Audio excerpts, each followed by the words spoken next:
Quel est le top 10 des meilleurs joueurs Euroleague?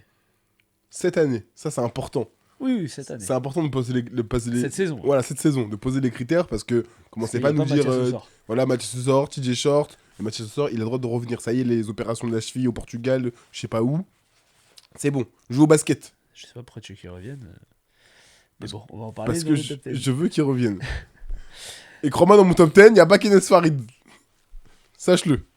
Ok. Non, Déjà, on va se battre. c'est direct. Non, on va Non, se battre. mais frère, le poteau, il a fait 2 matchs. Non, il a fait 4 matchs. Ils ont Ouais, gagné oui. les 4 et il a 20 des valeurs.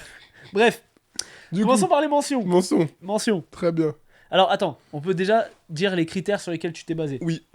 Alors, le nombre de matchs, Ouais, ça compte. ça compte. Et tu vois, C'est pas le critère principal, mais ça compte. c'est pas le critère principal, je suis d'accord. Mais aujourd'hui, et pour ça que moi j'ai Kenes Farid en mention, je peux le dire directement, parce qu'il y a eu 13 matchs, si je dis pas de bêtises.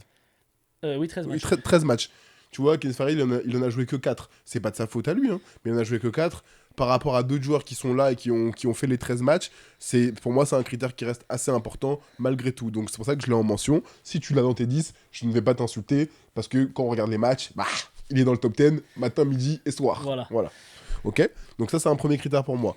Deuxième critère, c'est aussi un peu les victoires. C'est un peu les victoires et où ton équipe elle est placée. Si ton équipe elle est 20ème, on t'aime bien, mais avoir des stats dans une équipe qui gagne pas, on n'est pas trop fan, nous. On préfère les équipes qui performent. Après, c'est pas de ta faute, mais demande un transfert. Tu crois dans NBA ou quoi? C'était pour la petite vanne. Et autre critère que j'ai, c'est la régularité aussi. La régularité, parce que tu as des joueurs qui sortent des stats un match sur 4. Ouais, mais si tu fais des stats un match sur 4, on est une équipe différente, c'est sûr.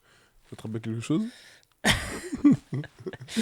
Pour ceux qui n'ont pas la ref, mon 3e, 4e match en N3, je mets 28 points. On gagne et tout. Hein. Et mon coach, il me dit, franchement, si tu peux faire ça un match sur 3, on est une autre équipe. Spoiler, j'ai jamais refait. Il a pas refait. Voilà. Bye. Donc, non, mais blague à part, c'est J'ai aussi. gardé une place, t'inquiète. T'inquiète, promis. C'est aussi la régularité. C'est est-ce que j'ai des joueurs voilà, qui performent de façon constante, semaine après semaine. Tu peux avoir des petits trous, mais c'est pas tu mets 16 et le match d'après tu mets 2, quoi. Ok. Donc, moi, j'ai ça en critère. Est-ce que toi, t'en as d'autres? Non, bilan collectif, Ouais. régularité, nombre de matchs joués, en effet. Et aussi, moi, j'ai un critère, c'est à quel point, si on te met dans une autre équipe, est-ce que tu fais la même chose? Ou est-ce que tu profites du système tu vois, pour performer? Je dis pas que c'est moins bien, mais forcément, il y a une part de qualité intrinsèque que je prends en compte dans mon classement. Ok. Ok. On commence sur les mentions. On commence sur les mentions. J'ai donné la première mention. Monsieur Kenes Farid. Monsieur Kenes Farid, pour moi, il a joué 4 matchs. Donc malheureusement, je peux pas le mettre dans mon top 10 aujourd'hui. Ozan Kodjademir à ma gauche va le mettre. Je ne vais pas l'insulter parce que je partage son avis. C'est juste que je respecte un peu mes critères. Et de ce fait, je ne le mets pas. Mais on a regardé les matchs du Pana. Depuis qu'il est là, c'est le deuxième et parfois c'est le meilleur joueur sur le terrain. C'est le meilleur joueur. En tout cas, Parfois. non, parfois. Parfois, parce que... Sur les 4 matchs, parce que Kendrick Nunn, il y a des matchs où il s'est un peu trouvé, Oui. c'est le meilleur joueur du Pana. Voilà. Quand il a joué, c'est le meilleur joueur du Pana. Mais en tout cas, mention fort pour Monsieur Farid parce qu'il est très fort. Toi, je sais que tu l'as mis haut ou... Voilà, tu l'as mis. verras, je l'ai Ok. Donc moi, j'ai une mention. Toi, t'as quoi comme mention? Comme mention, j'ai Nadir Ifi. Parce que le classement de Paris fait que il est un peu baissé. Paris aujourd'hui, putain, ouais, le Ils sont classement est là. 14e, je crois. Ils sont 14e à 5-8. Le play-in est à 7-6, donc ils ont déjà 2 matchs de retard. Sachant qu'on a dit qu'ils ont un calendrier compliqué, etc. Oui. Ah, mais cadré à venir. Là, on parle sur les matchs. Oui, on non, va mais parler. ce que je veux dire, c'est que du Ouais. coup, il y avait des matchs qui étaient Oui. prenables, tu vois. Oui, c'est vrai. Euh, On va discuter. et surtout, les dernières performances de Nadir Ifi ne vont pas en sa faveur. Il a commencé très très fort, avec des très bons pourcentages, etc. Et avec un rôle plus meneur, enfin combo, qui responsabilisait plus les autres, Mhm.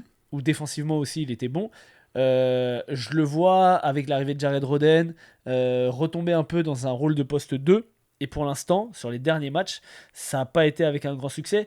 Je vais te donner ses stats sur les 7, 8, 9, sur les 6 derniers matchs. Ses stats à 3 points. Contre les Fesses, 0,8. Contre Milan, 2-10. Contre le Bayern, 1-6. Contre le Pana, 2-6. Contre Valence, 3-8. Match gagné. Contre Dubaï, 2-8.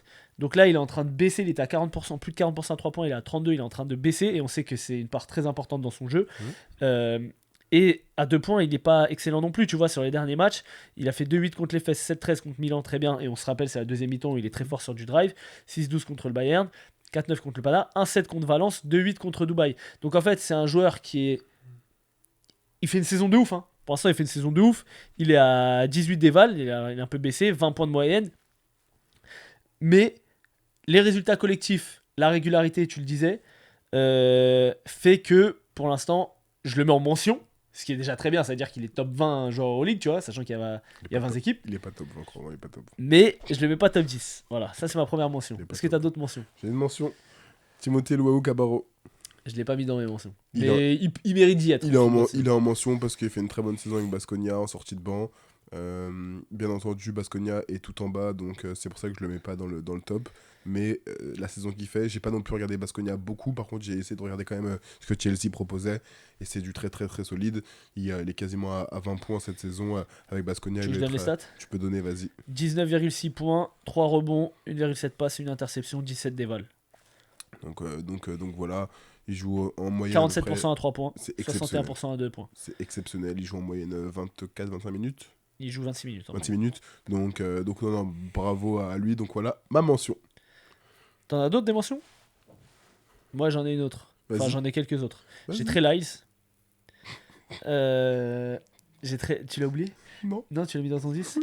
J'ai Trey Lyles parce que on en a déjà parlé, notamment dans un post qui a été supprimé par l'Euroleague.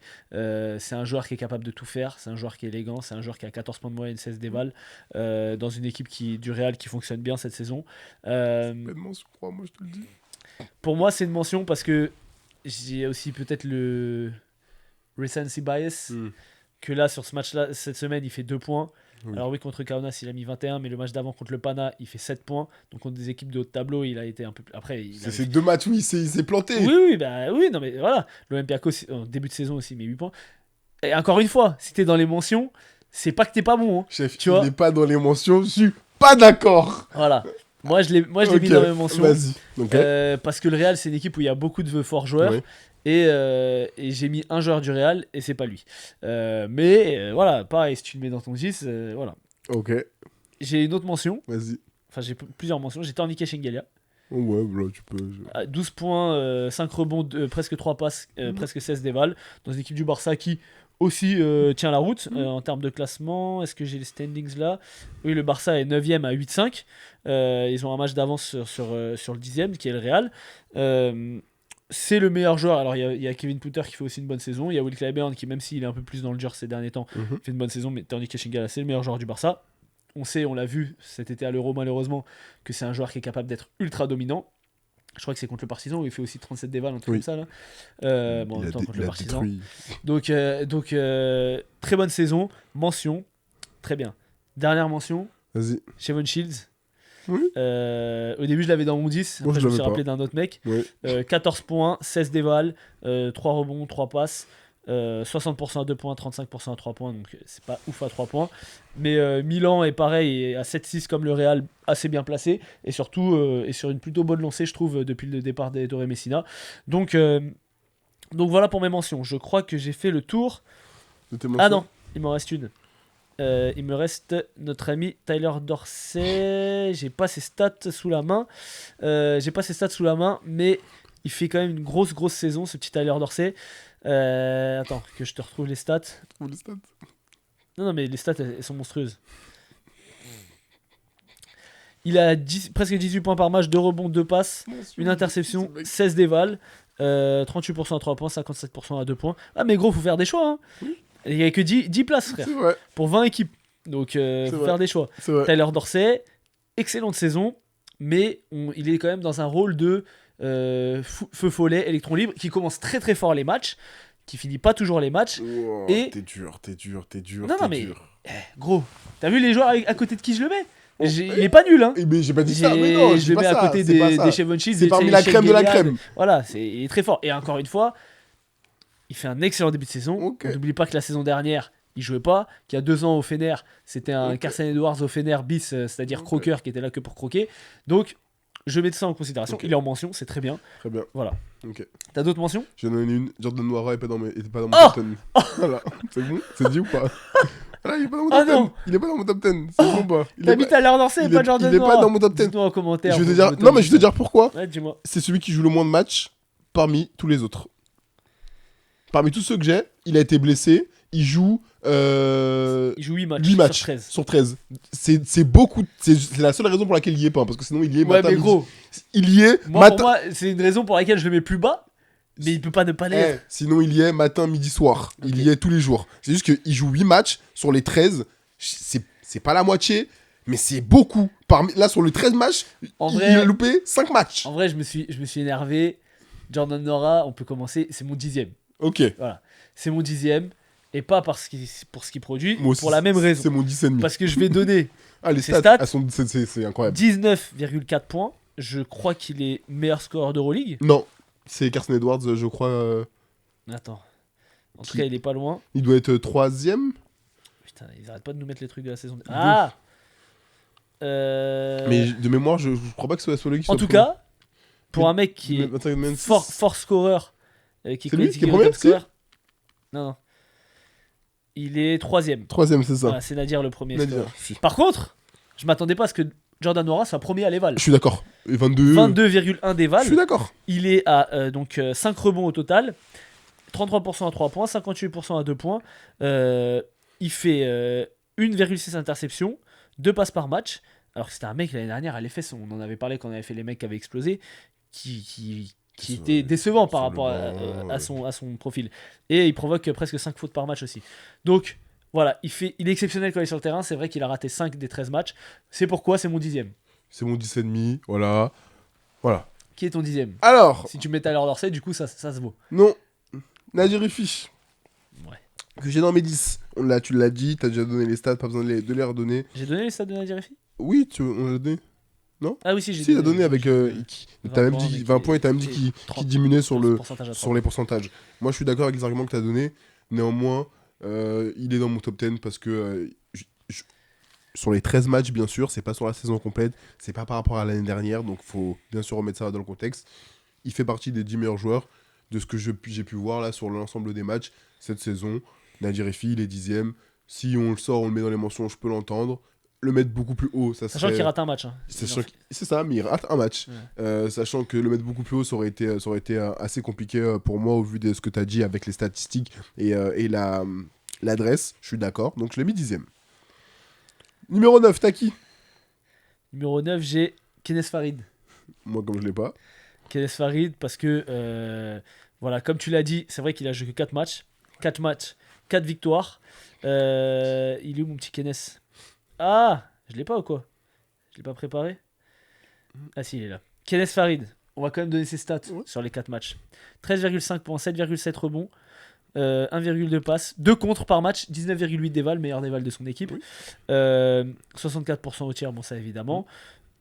Il est ultra dominant. Ouais. Franchement, il n'y a que Dubaï où il met que 9 points, mais il fait quand même 23 d'éval. Parce qu'il rate très peu, il fait 4 contres, il va chercher du rebond, il fait des passes, etc. C'est un joueur qui a changé. Aujourd'hui, tu parlais de Mathias Le Sort, etc. Le Pana, avec un seul pivot, tient le coup. Juste parce que le pivot est tellement fort, tellement dominant. Et franchement, c'est impressionnant à son âge de voir un mec avec autant d'énergie. Et je me faisais la réflexion, je me dis, tu vois, c'est un peu les joueurs comme Westbrook, on me disait, ouais, quand ils vont vieillir, qu'ils n'auront plus leur qualité athlétique, bah, ça va être compliqué. Bon, Westbrook, il fait du Westbrook, il est plus MVP, mais il continue à faire des triples-doubles, il continue à faire des sorties à 20 points, etc. Mais Kenneth Farid, j'ai l'impression que c'est pareil. Et là, il est en train de bousiller l'Euroleague depuis qu'il est arrivé. Alors oui, il a joué que 4 matchs, c'est pour ça que mon moment, il est que 9ème. Mais s'il continue comme ça toute la saison, il sera podium MVP. Ah, mais là, ça va être autre chose. Oui. Mais là, il a joué 4 matchs. Et c'est pour ça que je le mets 9ème. Moi, Sinon, je l'aurais mis top 3. Je peux mettre dans mon top 10. Il a joué 4 matchs, le type. Ah. Je l'aime, hein, mais il a joué 4 matchs. Ok. Ton 9, c'est qui? Elijah Bryant. Ah, tu l'as mis bas. Oui. Pourquoi tu l'as mis si bas? Je peux le monter. Parle dans le micro, mec. Je peux le monter. En fait, j'hésite entre Elijah Bryant et Tyler Dorsey. Donc, parce que Tyler Dorsey, il est 8. Donc, tu vois, je Je vais mettre Je pense que là, il y a un mec que t'as oublié quelque part, je pense. Non, arrête, me dis pas ça. Arrête. Elijah Bryant, en 9, monsieur propre. Hein. Monsieur propre, parce que la saison qu'il fait avec la Poel Tel Aviv, c'est un joueur que j'aime beaucoup. C'est un joueur qui est dans la création pour lui. C'est un joueur qui, en fin de match, te fait gagner des matchs. C'est un joueur qui est dans la création pour les autres, capacité à mettre des tirs à 3 points. Ose va donner les stats, mais Elijah Bryant, moi, c'est un joueur qu'on aime beaucoup.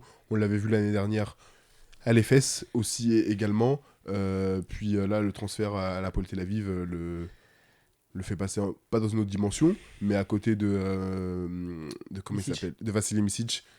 La paire derrière, elle est trop forte. Mais en fait, c'est ça qui est fou, c'est que tu regardes le line-up de la Poel Tel Aviv, t'as Micic, Chris Jones, Antonio Blakeney et Elijah Bryant. Ils sont tous forts. Et comme Elijah Bryant, tu sais, il est un peu mou, il est un peu ça, tu dis vas-y, c'est le moins fort des 4. C'est le plus fort. Poto, il fait une saison, bah là sur la saison, c'est le plus fort. C'est pour ça que moi, c'est le seul mec de la Poel Tel Aviv que j'ai, mais je l'ai pas mis au 8. Bien sûr. Sur la saison, il a 14,8 points, 58% à 2 points, 39% à 3 points, presque 93% au lancer, 5,8 rebonds, c'est un arrière, hein, de grande taille certes, 3 passes, 20 dévals, 20,2 dévals. Il est trop fort. Trop fort. Faire 20 dévals à 15 points, ça veut dire que vraiment tu touches à tout, tu vois, et que tu as des bons pourcentages. Donc, non, exceptionnel. Comme tu l'as dit, capable de mettre des gros tirs. Et puis, jamais dans le rush, tu vois. Exactement. Toujours, il maîtrise son Propre. jeu, on le force pas et tout. Donc, non, monstrueux. Mais t'es un peu sévère. Pourquoi tu le mets si bas, du coup ? J'hésitais entre 9 et 8. Voilà, ouais, mais tout. Pourquoi pas plus haut ? Parce qu'il est premier d'Euroleague, c'est le meilleur joueur de la meilleure équipe d'Euroleague. Ouais, je le mets si bas parce qu'après, c'est aussi, je pense, question d'appétence, d'affinité plutôt que d'appétence. Ouais. D'affinité. C'est un joueur que j'aime bien, mais il y a d'autres joueurs qui me font un peu plus kiffer, quoi. Ouais, mais c'est ça, parce qu'il est un peu.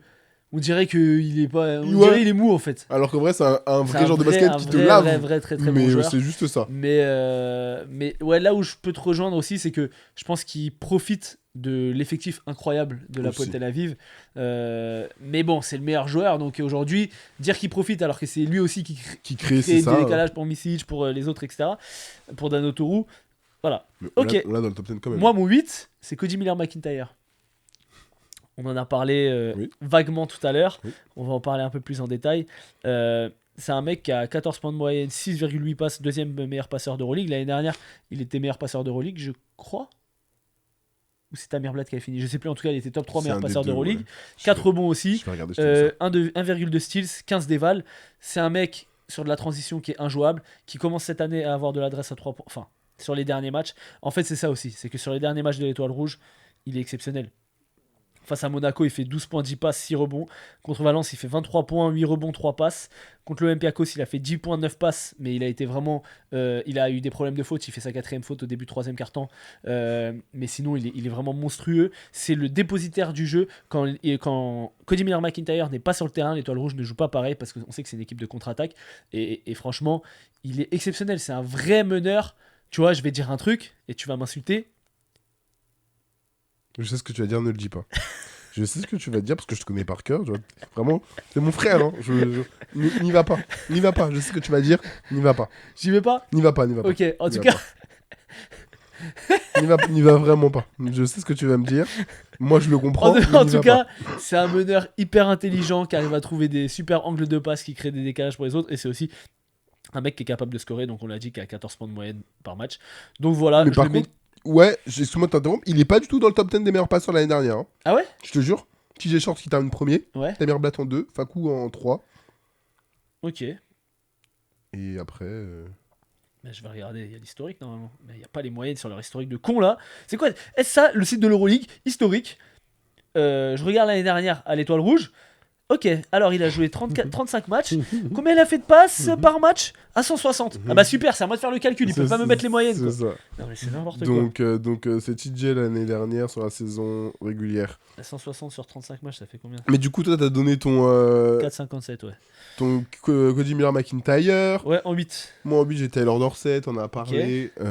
On l'a dit, c'est un joueur qui était pas en perdition, on va dire, l'année dernière, mais qui était dans un trou, plutôt. Barzokas ne faisait pas plus jouer que ça. Evan Fournier avait la place du titulaire. Cette année là, ça s'est complètement inversé. Il a été très bon lors du TQO. Il était très bon avec la Grèce. Je l'ai trouvé déjà bien en canne avec la Grèce.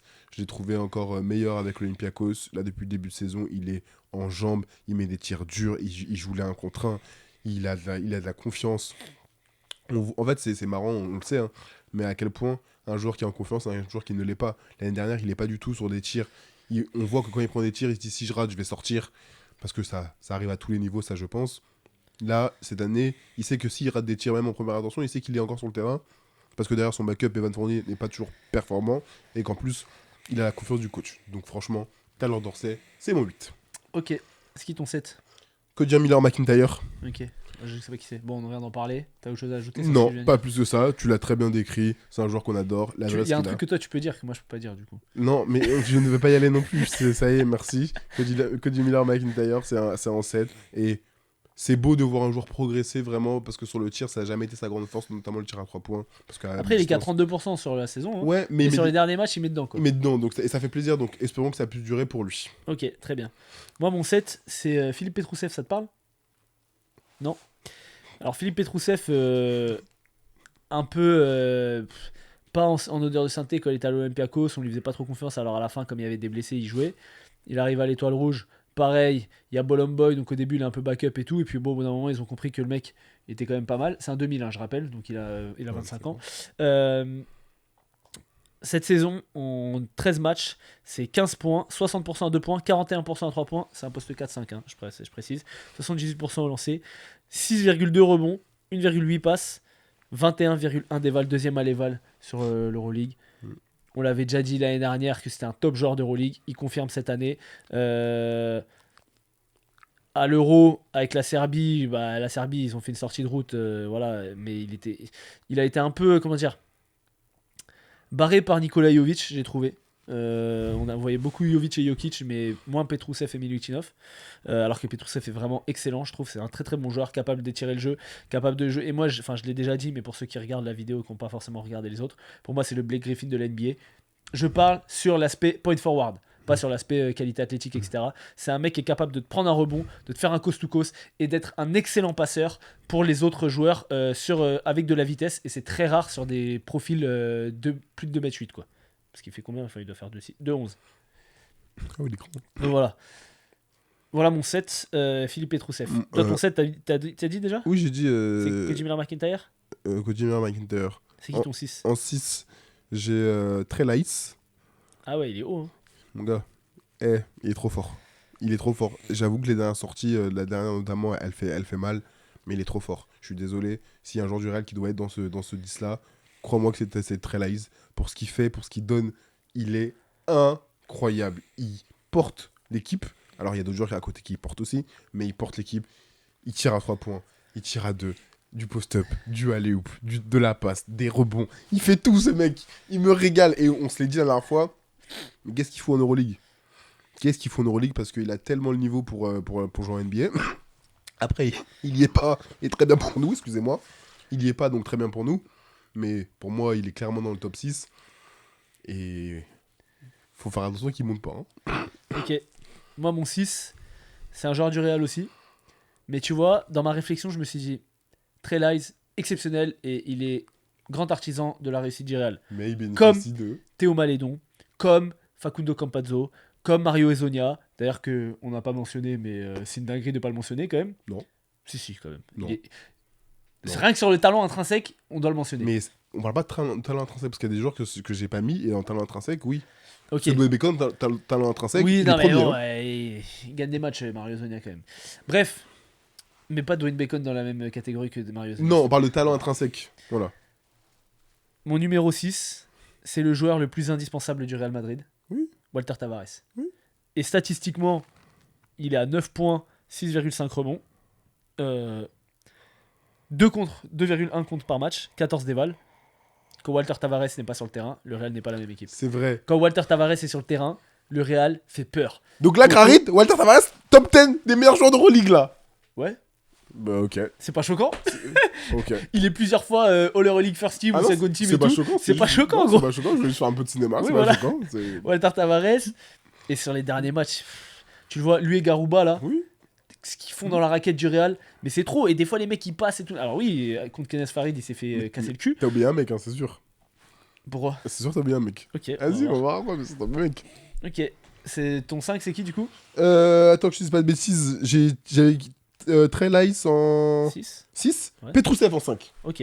Bon, on en a parlé. Ouais, on en a parlé, donc voilà, moi je suis d'accord, hein, top 5, Petrousev, c'est mon seul intérieur, je crois, hein, que j'ai dans ma liste, ouais. Enfin, mon seul poste 5, Bah, tu vois, moi, mon 5, c'est Elijah Bryant. Donc c'est marrant parce qu'on Ah les a mis ouais pas dans le même ordre. T'as mis Petrousev. Pourquoi tu mets Petrousev devant Elijah Bryant? C'est ça qui est intéressant.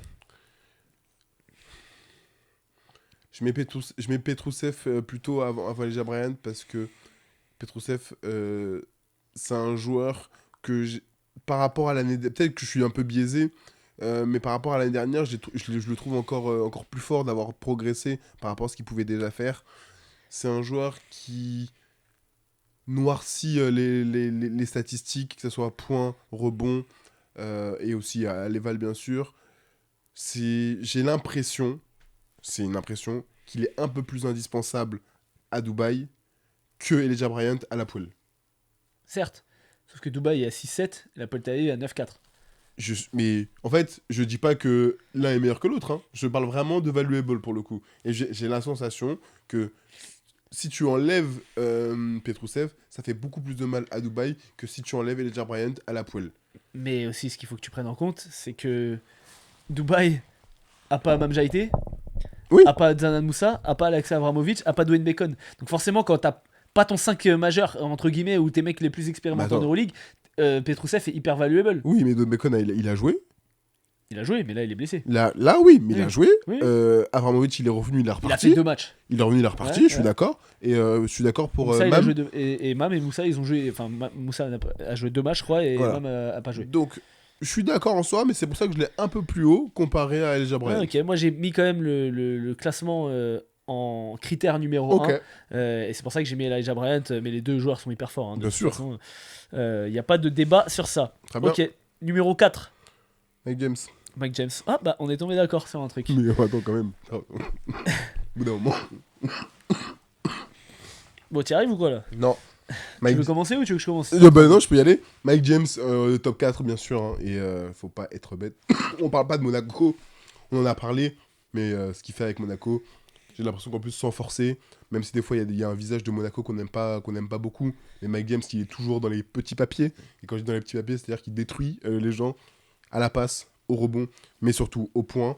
C'est un mec qui a une influence monstrueuse sur son équipe, même s'il y a d'autres gars à côté de lui qui peuvent prendre le relais.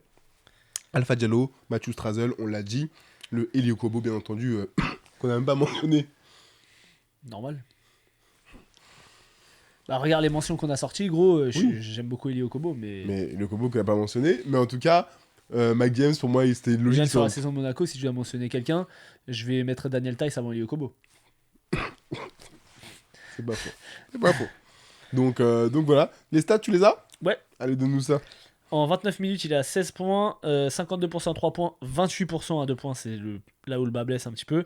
2,9 rebonds, 6,6 passes, donc il est 3ème meilleur passeur d'Euroleague, 18,5 à l'éval. Mais comme tu l'as dit, il est sans forcer. Non, Et Monaco est 2ème ex-aequo à 8,5.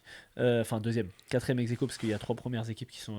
Mais ils sont à un match de la première place. De toute façon, on sait que la saison régulière pour Monaco, c'est entre guillemets, c'est pas hyper important. Donc voilà pour Mike James, ancien MVP d'Euroleague. Pas grand chose à dire. S'il retrouve un peu plus d'adresse à 3 points, il serait un peu plus haut. Mais là, je peux pas le mettre au-dessus de 4ème, même si avec voilà, c'est un bon joueur. Ouais, c'est un bon joueur, mais. Je vois pas qui tu penses que j'ai oublié. Hein. Non, mais peut-être pas en fait. Mais je vais voir si on a le même ordre de top 3. Ok. T'as qui en ton 3? J'espère qu'il parle français. Hein. Il parle pas français, gros. Moi, il parle français. Il parle bulgare. Alors, moi, il y en a, il parle bulgare, mais il est pas ici. Il parle français fort. Moi, j'ai Sylvain en 3. Alors, on va donner le top 3, parce qu'on a le même top 3. Du coup, Vas-y. Kendrick Nunn, Sacha Vezenkov Ouais, et Sylvain. Ouais, je suis d'accord, j'ai ça aussi. Ce qui est fou, c'est que y en a deux qui étaient podium MVP l'année dernière, et c'était TJ Short le 3ème. Donc un meneur relié à la France, on va dire, à laquelle on était très, très attaché. Là, cette année, on a aussi Sylvain. Donc toi, ton ordre, c'est quoi? J'ai Sylvain en 3, j'ai Sacha en 2 Ouais. et Kendrick Nunn en 1. Ok, donc on a tous les deux Kendrick Nunn en 1. Oui. Ok.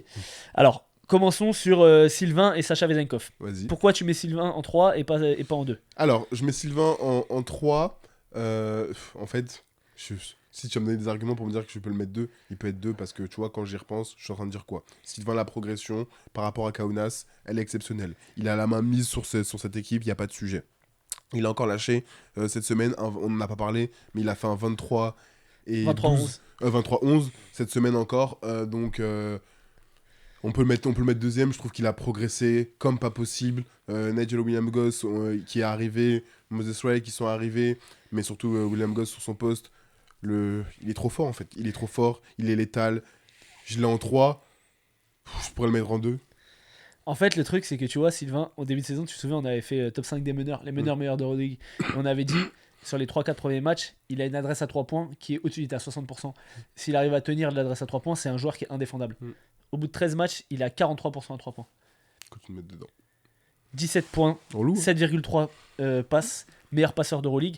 Il a fait 3 double-doubles cette saison. J'ai pas souvenir d'avoir vu autant de joueurs faire des double-doubles comme ça, parce que même quand Campazzo était haut à la passe, ou Cody Miller-McIntyre, ou d'autres, quand il était à Baskonia, oui, c'était à Baskonia qui était dans les meilleurs passeurs.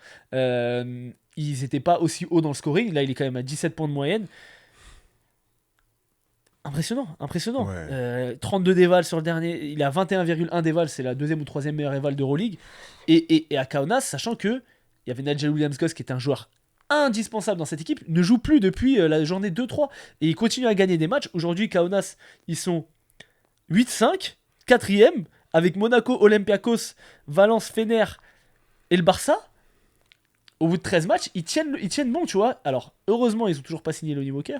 Mais, moi, en fait, l'accomplissement, il est trop gros par rapport à Vezenkov. Non, on peut le mettre top 2. Non, mais t'as raison. Tu m'as convaincu. Tu vois, il est top 2 fort. Voilà. Il est top 2 fort. Vezenkov, voilà, il est top 3 et tout. Il est exceptionnel. C'est un très fort joueur, etc. Ouais, mais l'autre, déjà, on l'attend là. C'est exactement c'est vrai. Et l'équipe n'a rien à voir. C'est vrai. Tu vois. Et en plus, Vezenkov, pour le coup, c'est un joueur qui profite, même si c'est un très fort joueur, même si le plan de jeu de l'Olympiakos a un peu changé. C'est un joueur qui profite du système de l'Olympiakos, du jeu de passe, etc., d'aller chercher des rebonds offensifs, de se cacher derrière la défense. Ah, tu m'as convaincu. Donc, ok, on a le même top 3 du coup. Tu m'as convaincu, je suis d'accord. Sylvain, franchement, j'espère que Kaunas va finir top 6. Et j'espère que ça va parler de lui à la fin, parce que s'il maintient ce niveau de jeu... En fait, c'est juste que je l'ai mis 2 et pas 1. Parce qu'il n'est pas dans les premiers, enfin il n'est pas sur les équipes qui sont les 3 premiers qui sont au classement. Mais en vrai aujourd'hui, j'ai pas peur de dire que Sylvain fait une meilleure saison que Kendrick Nunn. On va aller sur Kendrick Nunn. Non mais c'est une réflexion. Est-ce que Sylvain fait une meilleure saison que Kendrick Nunn? Franchement, c'est pas scandaleux de dire ça aujourd'hui. Tu vois, limite Sylvain, on pourrait le mettre numéro 1, ça serait pas choquant. Ouais, je suis d'accord. Et rien qu'avoir cette conversation, déjà, c'est incroyable. Et je suis d'accord avec ça, c'est pas choquant. J'ai mis Kendrick Nunn devant aussi parce que... Et en plus, c'était ma miniature il y a 2 semaines. MVP pour Sylvain. Et ouais, à 23. Et tu sais, je mets devant. Aujourd'hui, le Pana, il est deuxième. Le Pana est premier ex aequo, enfin ils sont troisième à 9-4 et Kaunas c'est à 8-5. Un match derrière. Donc il y a un match derrière, on va dire c'est ça qui a un petit peu joué. Si tu m'avais dit j'ai mis Sylvain en premier, je t'aurais pas regardé en disant mais t'es fou ou quoi? Ce que Sylvain il fait. Les deux équipes sont pas jouées, j'ai hâte de voir. Et c'est ça en fait. Qui va détruire l'autre? Et on aura des réponses, tu vois, c'est un peu comme au mois de janvier quand il y aura OKC Denver. Ouais. Ou au mois de février, je sais plus. Bah, c'est un peu ça que j'ai hâte de voir. Mais c'est pas scandaleux. J'ai mis Kendrick Nunn un peu d'une courte tête parce que je l'ai pas mis non plus en mode il y a Kendrick Nunn et les autres, tu vois. C'est vraiment, j'ai dit ouais, Sylvain qui est tout de suite en tête, Kendrick Nunn, Sacha Vezenkov. Ce sera 23 décembre pour Noël. Ah ben parfait, un jour avant mon anniversaire. Kaunas Pana. Parfait, un jour avant mon anniversaire, ça va péter. Donc Kendrick Nunn, je vais quand même donner ses stats, même si moi aussi je l'ai mis 1, mais maintenant que je parle de Sylvain, c'est vrai que j'ai la réflexion. 18,5 points, 3 rebonds, 3 passes, presque 4 passes, 17,7 déval, 40% à 3 points, 60% à 2 points. En fait, je vais changer d'avis. Kendrick Nunn, s'il veut être numéro 1, il faut qu'il soit meilleur scoreur d'Euroleague. Ça me suffit pas d'avoir un Kendrick Nunn à 18 et 3 passes, 18 et 4 passes. Même s'il y a TJ Shorts, mais c'est pas TJ Shorts qui lui prend des ballons non plus, faut pas abuser. Mais il y a Kostas Lucas qui est exceptionnel à côté de lui. Oui, il y a Kostas Lucas qui est exceptionnel, il y a Kenneth Farid, et surtout, la différence pour moi, entre Kendrick Nunn et Sylvain, c'est que Kendrick Nunn, tu sais, il a ce côté un peu. Ouais, bah là, j'ai envie de jouer, je joue. Et C'est ça, Kendrick Nunn, il a quand même plusieurs matchs où il passe au travers. C'est pas qu'il passe au travers. Bah, je suis désolé, Barça, il fait 10 points à 4-10 au tir, 5 dévals. C'est pas passé au travers. 5 dévals. FS, il fait 4 points, moins 4 dévals. Étoile Rouge, il fait 6 points, 2 dévals. Real Madrid, il fait 8 points, 3 dévals. Donc, il a quand même 5 matchs sur 13 où il n'est pas dans des standards. Après, il a des hauts très très hauts. Là, il fait 39 dévals, il a fait un 28, 29, etc. Parce qu'il y a Mais en termes de régularité, par rapport à Sylvain, non mais là, on est dans la crème de la crème. Mais en fait, j'ai l'impression qu'il y a des matchs aussi. C'est pas il choisit ses matchs, mais il y a des matchs où il se dit bon, allez, tranquille. Là, on a pas besoin de forcer. On force pas en fait. Non, mais ça, je suis d'accord. Mais Mais donc, là, on est en train de. C'est aussi ça la marque des grands. C'est de dire, vas-y. Ouais, mais si tu dis tu forces pas, et qu'il y a un mec qui performe à côté, bah tu dis que le mec qui performe, il est plus fort. Ah bah, le mec performe, c'est bien, mais est-ce qu'il est plus fort? Je suis pas sûr. Hein. Sylvain, il fait un match sous les 10 dévals. Ouais. Il fait un match sous les 10 dévals.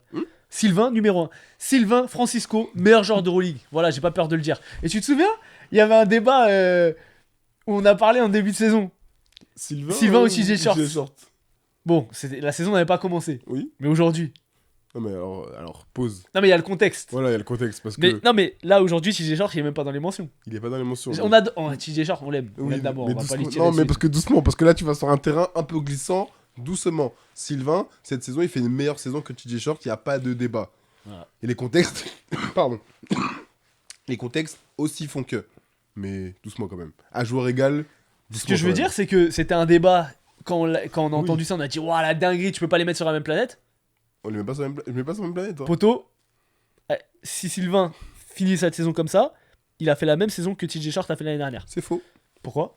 Mais chef, mais si Kaunas, il faut qu'ils aillent en. Ils ont fait play-in, hein, Paris. Hein.